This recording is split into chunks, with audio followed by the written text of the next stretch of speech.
ইসরায়েলের লক্ষ্য ইরানের পারমাণবিক কেন্দ্রকে ধ্বংস করে দেওয়া, আর সেই লক্ষ্যেই বারবার কখনো ড্রোন অ্যাটাক, কখনো ব্যালিস্টিক মিসাইল দিয়ে হামলা।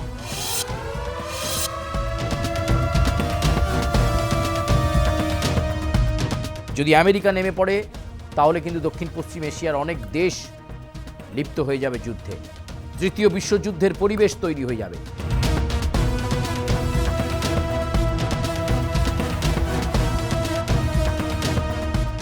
লাগাতার বম্বিং, ব্যালিস্টিক মিসাইল হামলা, কিন্তু কোথাও না কোথাও এই পাহাড়ে ঘেরা ফোর্দোর নিচে থাকা 300 ফুট গভীরে থাকা পারমাণবিক কেন্দ্র কিন্তু এখনো পর্যন্ত নড়াতে পারেনি ইসরায়েল। 14 টন ওজনের এই এমওপি কিন্তু খুব কঠিন জায়গায় হিট করতে পারে এবং কঠিন জায়গায় হিট করে ধ্বংস করে দিতে পারে, ছিন্নভিন্ন করে দিতে পারে সবকিছু। যত সময় গড়াচ্ছে ততই ইরান আর ইসরায়েলের মধ্যে তিক্ততা তত বাড়ছে, তত আঘাত পাল্টা প্রত্যাঘাতে অগ্নিগর্ভ হচ্ছে দুদেশের মধ্যে সম্পর্ক। কিন্তু ইসরায়েল ছাড়ার পাত্র নয়। ইসরায়েলের লক্ষ্য ইরানের পারমাণবিক কেন্দ্রকে ধ্বংস করে দেওয়া, আর সেই লক্ষ্যেই বারবার কখনো ড্রোন অ্যাটাক, কখনো ব্যালিস্টিক মিসাইল দিয়ে হামলা। কিন্তু কোনোভাবেই ইরানকেও দমিয়ে রাখা যাচ্ছে না, এমন পরিস্থিতি কিন্তু চলছে এখানে। প্রচুর অ্যাটাক হয়েছে এবং ইরানের বিভিন্ন গুরুত্বপূর্ণ জায়গায় মিসাইল অ্যাটাক হয়েছে,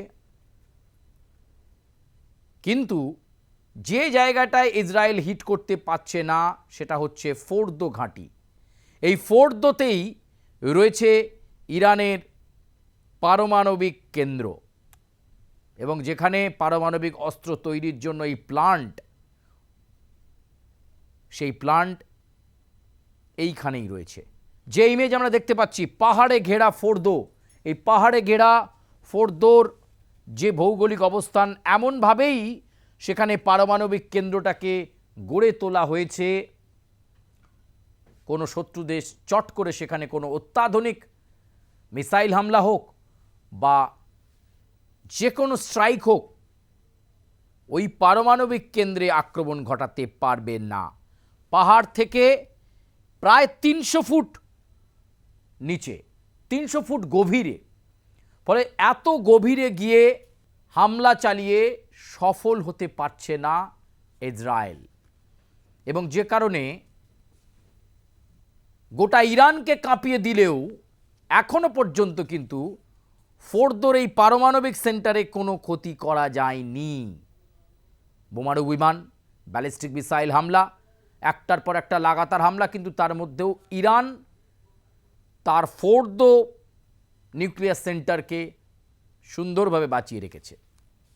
ফোর্দোর আশপাশে হামলা হয়েছে, কিন্তু মেন যে জায়গা যেখানে একটু একটু করে পারমাণবিক শক্তিতে সমৃদ্ধ হওয়ার চেষ্টা করছে ইরান, কারণ ইসরায়েল যে ভয় পাচ্ছে যখনই তারা সমৃদ্ধ হয়ে যাবে বা পারমাণবিক বোমা যদি তৈরি করে ফেলে ইরান, তাহলে ইসরায়েলের কপালে দুর্ভাগ্য আছে, হামলা চালাতে পারে ইরান। সেই আশঙ্কাতে ইসরায়েল কিন্তু এখন থেকেই বারে বারে ইরানের ওপর লাগাতার হামলা চালিয়ে যাচ্ছে। কিন্তু এই 300 ফুটের যে বিষয়, যে তত্ত্ব আপনাদেরকে জানালাম, এই ফোর্দো একেবারে পাহাড়ে ঘেরা অঞ্চল এবং এমন ভৌগোলিক অবস্থান, সেখানে ফ্লাইট দিয়েও বম্বিং করলেও ওই জায়গাতে কিন্তু হিট করা যাবে না, হিট করা যাচ্ছে না। এক্ষেত্রে একমাত্র উপায় থাকলেও থাকতে পারে, অন্তত ওই 300 ফুটের খুব কাছাকাছি গিয়ে হিট করতে পারে যে অস্ত্র, তার নাম ম্যাসিভ অর্ডিন্যান্স পেনেট্রেটর। এই ম্যাসিভ অর্ডিন্যান্স পেনেট্রেটরের ওজন প্রায় 14 টন এবং এই এমওপি বা ম্যাসিভ অর্ডিন্যান্স পেনেট্রেটর রয়েছে আমেরিকার হাতে।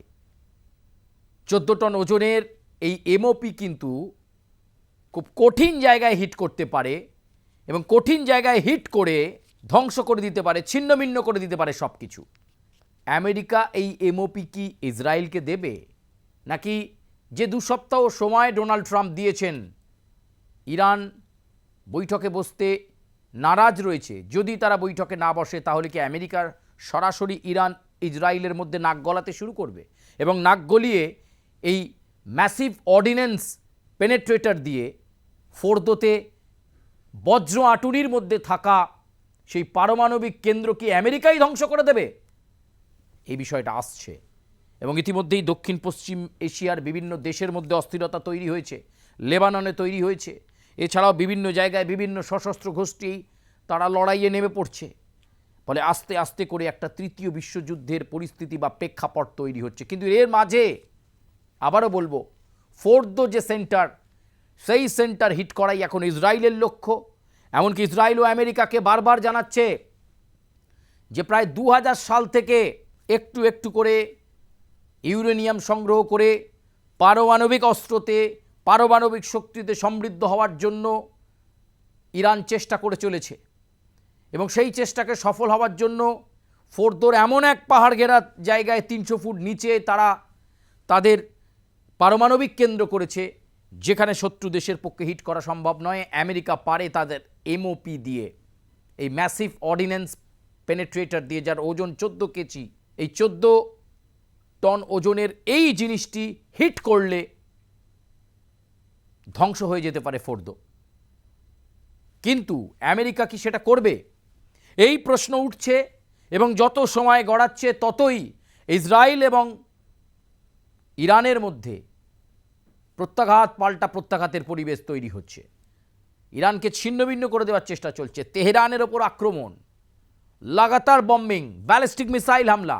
কিন্তু কোথাও না কোথাও এই পাহাড়ে ঘেরা ফোর্দোর নিচে থাকা 300 ফুট গভীরে থাকা পারমাণবিক কেন্দ্র কিন্তু এখনো পর্যন্ত নড়াতে পারেনি ইসরায়েল।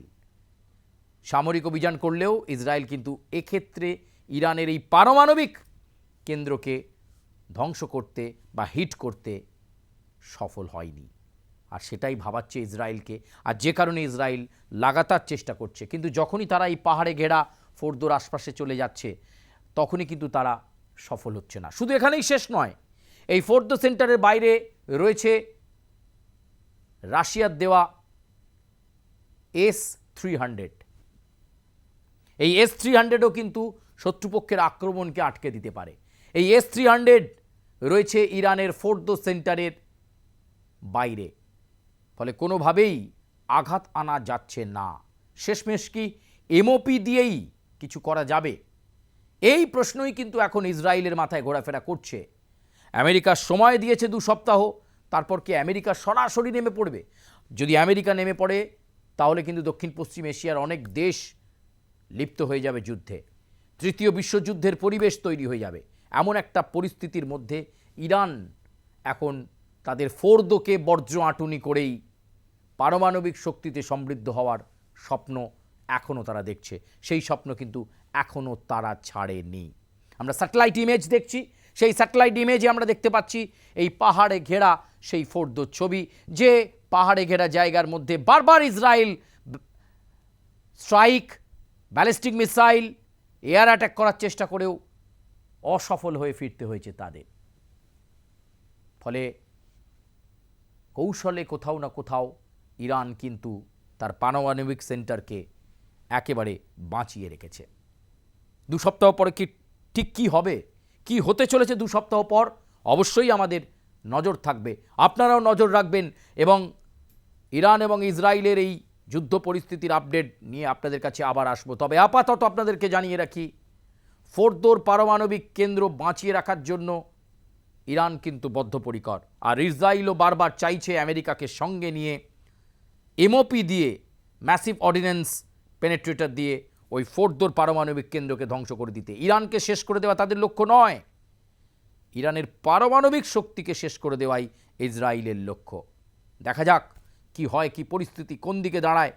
তৃতীয় বিশ্বযুদ্ধের একটা সমীকরণ তৈরি হচ্ছে, তাহলে কি তৃতীয় বিশ্বযুদ্ধ অবশ্যম্ভাবী, সেটাও দেখতে হবে। ফলে এই মুহূর্তে একটা জটিল পরিস্থিতি ইসরায়েল এবং ইরানের মধ্যে। আপাতত এই পর্যন্তই। আপনাদের সঙ্গে আবার দেখা হচ্ছে এই সংক্রান্ত আপডেট নিয়ে এবং দক্ষিণ পশ্চিম এশিয়ার সাম্প্রতিক পরিস্থিতি নিয়ে অন্য কোনো প্রতিবেদনে।